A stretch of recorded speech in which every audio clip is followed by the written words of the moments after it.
Panjunan. Jadi waktunya bersamaan dengan Pangeran Panjunan. Nah, meskipun sama-sama dibangun sebelum Sang Cipta Rasa dibangun, tapi tajuk Pangeran Kejaksan ini selain berfungsi sebagai tempat sholat dan tempat dakwah, juga untuk tempat pengadilan juga. Jadi bisa kita lihat dari ciri-ciri yang sarta yang itu, yang ada 8 itu. Nah, itu tempat untuk pengadilan. Nah, karena status Syarif Abdurrahim itu sebagai jaksa.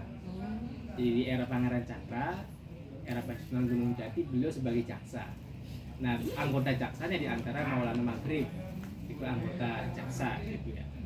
Nah, waktu itu di Cirebon, hukum yang dipakai adalah nama undang-undang hukumnya Adilullah. Gitu. Kalau Demak, nama undang-undang hukumnya namanya Angger Surya Ngalem. Kalau Mojopahit, Utara Manawa, Dharma Sastra. Kalau Kalingga, Kalingga Dharma Sastra. Kalau Mataram, Angger Agung. Nah, Cirebon pakainya hukum Adilullah yang dipakai. Nah, itu hukumnya itu dekat dengan hukum Islam gitu.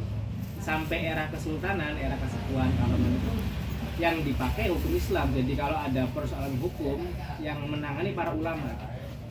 Jadi hukum ada di tangan kuasa para ulama. Nah, waktu Pangeran Kejaksan menjadi jaksa, ada beberapa kasus-kasus hukum yang terjadi. Nah, diantaranya kasus ketika salah satu putra Sunan Gunung Jati namanya Pangeran Jayakelana itu dalam kondisi apa ya, kalau sekarang istilah pesantrennya jadab gitu ya. Jadi beliau pernah diminta untuk mengimami di Masjid Sang Cipta Rasa, yang sholat Jumat. Namun selama 7 hari itu nggak bangun-bangun pas sujud gitu. Jadi status beliau itu lagi dalam kondisi fana ya, kalau dalam perspektif tasawuf, dalam kondisi meleburkan diri saking hanyut dan nikmatnya dia bersujud kepada Tuhan sampai lupa dengan dunia, lupa bahwa beliau sedang mengimami sholat gitu. Nah, itu kemudian setelah beliau 7 hari baru bangun, itu dihukumi, itu beliau terancam hukuman mati pada waktu itu karena dianggapnya melanggar syariat gitu. Namun atas pertimbangan para jaksa pada waktu itu, akhirnya status hukumnya diturunkan. Yang tadinya dihukum mati, beliau suruh bayar diat. Jadi membayar denda berupa emas seberat, emasnya itu seberat berat badannya gitu. Jadi kalau berat badannya 60 kilo atau 100 kilo ya harus dibayar diat dengan emas 100 kilo ataupun 60 kilo sesuai dengan berat badan beliau. Nah, semenjak saat itu ada salah satu petanda petitus Sunan Gunung Jati yang jumlahnya 45 pasal.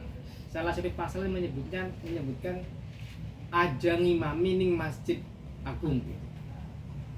Jadi anak turunnya wali itu kan punya potensi jadi wali juga gitu. Gitu. Kalau ibu kan wali murid gitu ya. Wali santri gitu. Wali daya. Nah, Sunan Gunung Jati kan wali gitu. Jadi anaknya itu punya potensi besar juga jadi wali. Nah, kalau dia nggak bisa kontrol ketika kondisinya fana, yang ngimami sholat Jumat itu bisa dianggap melanggar syariat karena yang harusnya sujud langsung sujud kemudian tumak nina sujud di altar dua sujud ya. Selesai. Ini 7 hari 7 malam nggak bangun-bangun, nanti repot ini nanti. Ini akan membingungkan jamaah. Nah, itu kalau jamaahnya awam baru masuk Islam, itu dianggapnya syariat. Sujud 7 hari 7 malam itu. Maka kemudian ada petanda petitus Gunung Jati jangan ngimami di Masjid Agung. Itu konteksnya karena pada waktu itu anaknya ngimami sholat Jumat 7 hari 7 malam nggak bangun. Nah, itu pada waktu masanya Pangeran Kejaksan. Itu. Nah, beliau diberi tempat di sini untuk melakukan syiar dakwah Islam dan sekaligus sebagai seorang jaksa karena beliau adik dari Syarif Abdurrahman atau Pangeran Panjunan. Beliau kemudian membangun rumah di sekitar sini. Sekarang entah rumahnya sebelah mana, tapi kemudian yang tersisa adalah tajuknya saja. Maka ini pun disebutnya tajuk, bukan masjid, lebih kenal tajuk Agung Pangeran Kejaksan. Jadi sebenarnya ini tempat dakwahnya beliau.